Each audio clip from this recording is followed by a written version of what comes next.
Welcome students.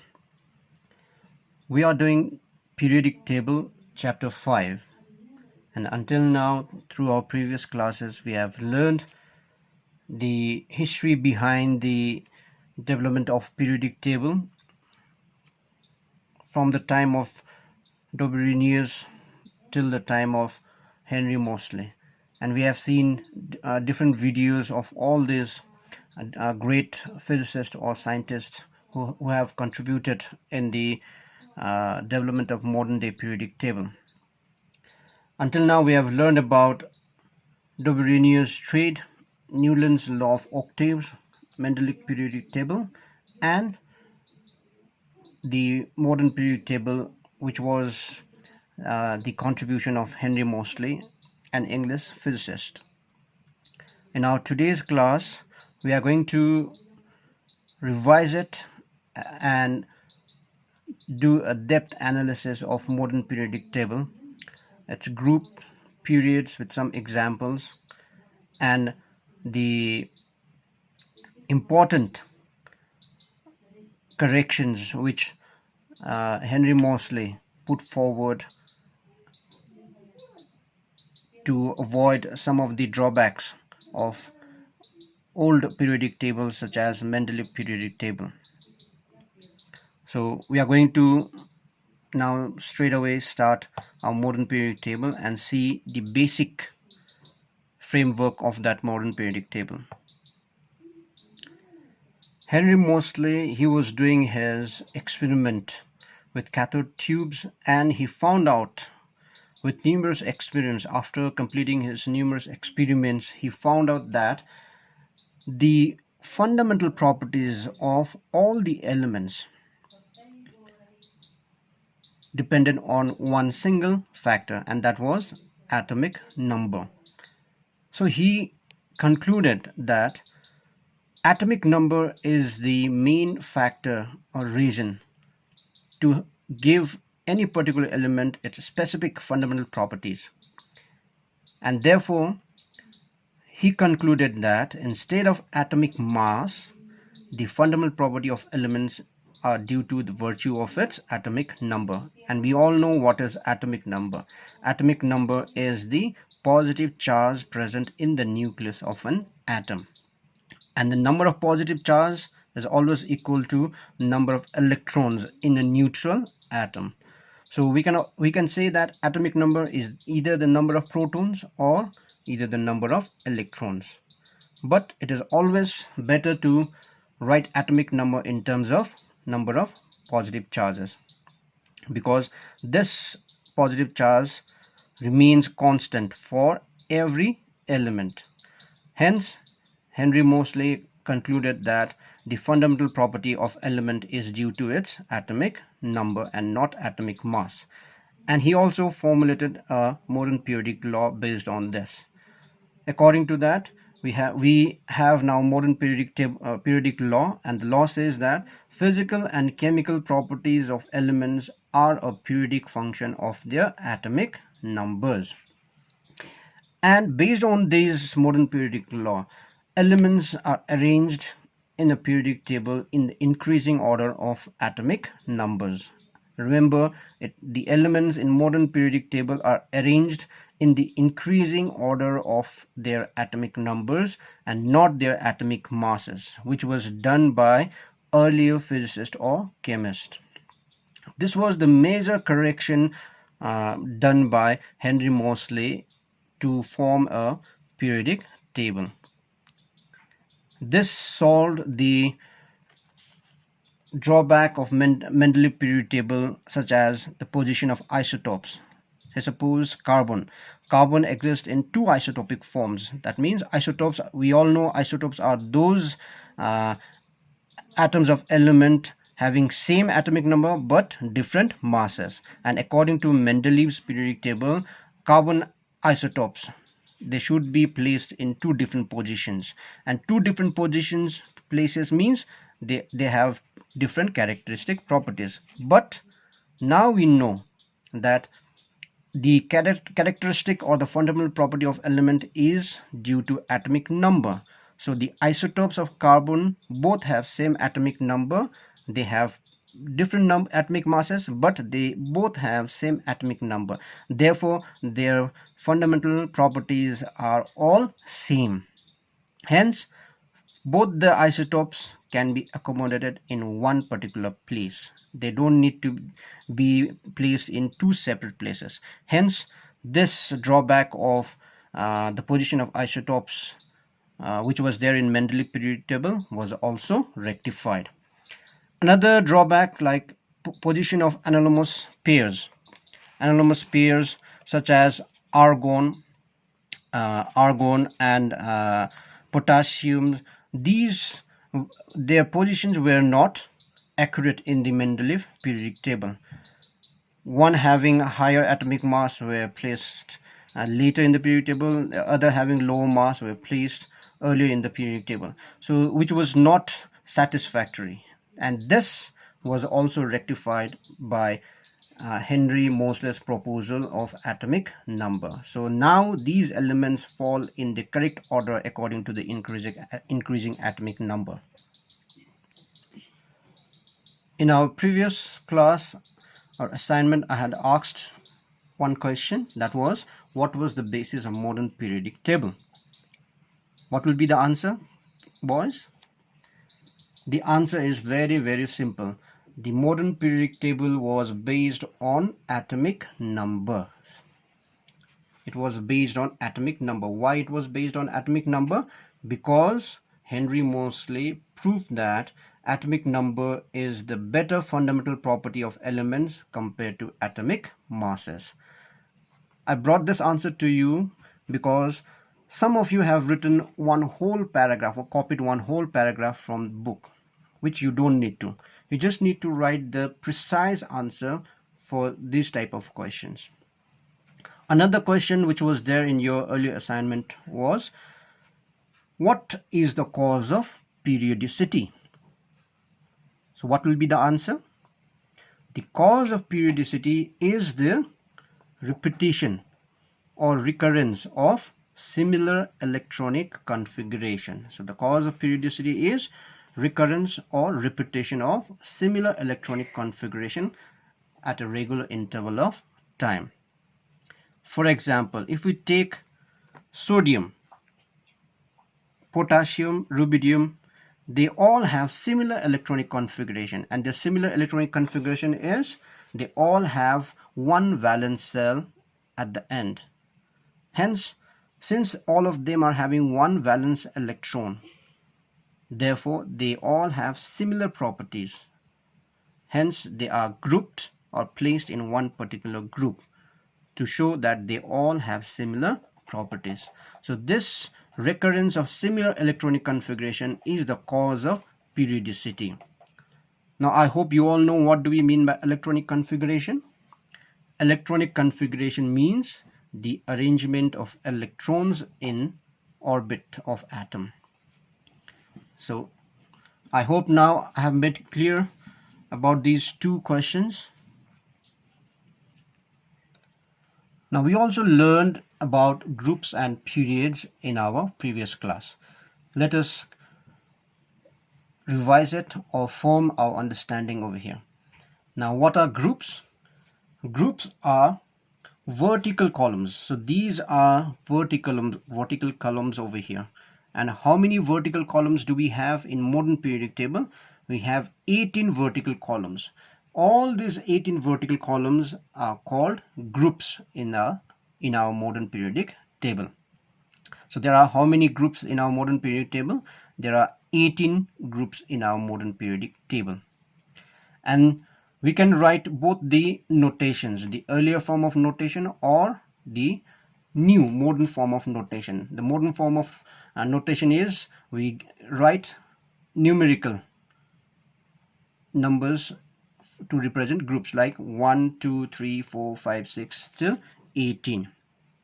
The older form notation is for group 1 we write 1A, for 2 group 2A, for 13 3A, 14 4A, 15 5A, 16 6A, 17 7A, while group 3 to 18 are called 3B, 4B, 5B, 6B, 7B, and 8, 9, 10, they are called 8, while group number 11 and 12, they are called 1b and 2b.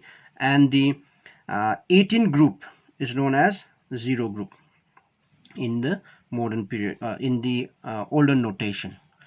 This is about groups. Now let's see periods. In the modern periodic table, we have 7 horizontal rows. These are the rows, horizontal rows, and we have altogether 7 horizontal rows. That means we have 7 periods in our modern periodic table. Do not get confused with lanthanide series and actinide series. These are inner transitional metals. They all belong to, like lanthanide series belongs to period 6, group 3. Actinide series belongs to period 7, group 3. They all belong to these two group or period. They are written over here separately just to make you know or understand that these elements are there in this lanthanide series and actinide series. So I hope I am clear about groups and periods. Now, according to these periodic table, elements can be classified into 4 groups. They are elements of group 1, 2, 13, 14, 15, 16 and 17. They are called representative elements or main group elements. Remember, elements of group 1, 2, 13, 14, 15, 16, 17. They are called representative elements or main group elements. Whereas the elements of group 3, 4, 5, 6, 7, 8, 9, 10, 11, 12, they are called transition metals. They have d block. They have d blocks. That means they have d orbitals, and their 2 orbitals are half filled, d orbital and the last valence orbital. Now we have in between the transition, among the transitional metals also, we have 2 series, lanthanide and actinide series, and they have f orbitals, and they are called inner transition metals. These elements are called transition metal, and among these metals also we have lanthanide and actinide series, and these series are called inner transitional metals. And the last one is 0 group or 18 group elements. They are called inert gases or noble gases. So this is according to their orbitals. These elements can be classified based on their orbitals into 4 different categories. They are representative elements, transition metals, inner transition metals, and noble gases or inert gases. Now next we are going to learn how to determine group and period of any given element in the periodic table. Now for this we need to understand 3 things. 1, atomic number. 2nd, number of cells present in that particular atom. 3rd, the valence cell electrons or the valence electrons. So I'll try to make this clear to you with one example also. First we have to know atomic number. Second, we have to find out number of cells, and third, we have to know valence electron.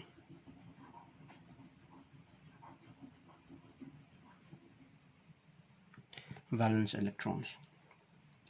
So now this is given by electronic configuration. Number of cell is also given by electronic configuration. Now before going in detail, I want to remind you 2 laws. They are duplet law, which says that in the first cell, atoms having only the first cell is stable if there are maximum of 2 electrons. So in the first cell, the maximum capacity is only 2. And if an atom has first cell as the outermost cell, and if there are 2 electrons, then that particular atom is stable. So there has to be 2 electrons in first cell. Let's say first cell is K cell. Now there's another rule, that is octet law. By the name itself we can say there has to be 8 electrons. So octet law says that leaving the first cell, that is K cell, the rest cell must contain 8 electrons in order to be stable. So if the outermost cell contains 8 electrons, then that particular atom is called stable atom. So we have two laws, duplet law and octet law. Duplet law says that there has to be 2 electrons in the outermost cell to be stable, and that applies only to K cell, the first cell. For other cells, outer cells, the law says that if the cell has 8 electrons in the outermost cell, then that particular atom is stable. Now let us understand how we can find group and period of any given element. So group is given by valence electron.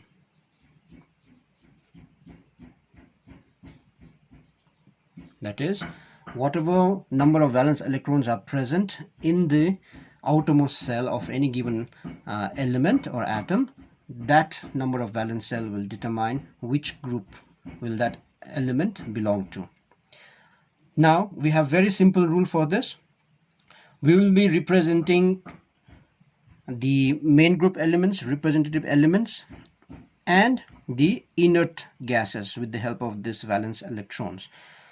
So let's see, if an element has one valence electron, it will belong to group 1 only. So its group will be again 1, same as number of valence electron, 1 group. If the element has 2 valence electron, then it will belong to group 2. Now from here, because our representative element belongs to group 1, 2, then straight away to 13, 14. This representative element does not belong in group 3 to 12. So we will omit group 3 to 12 to find out the group of any given element. So when the valence electron is 3,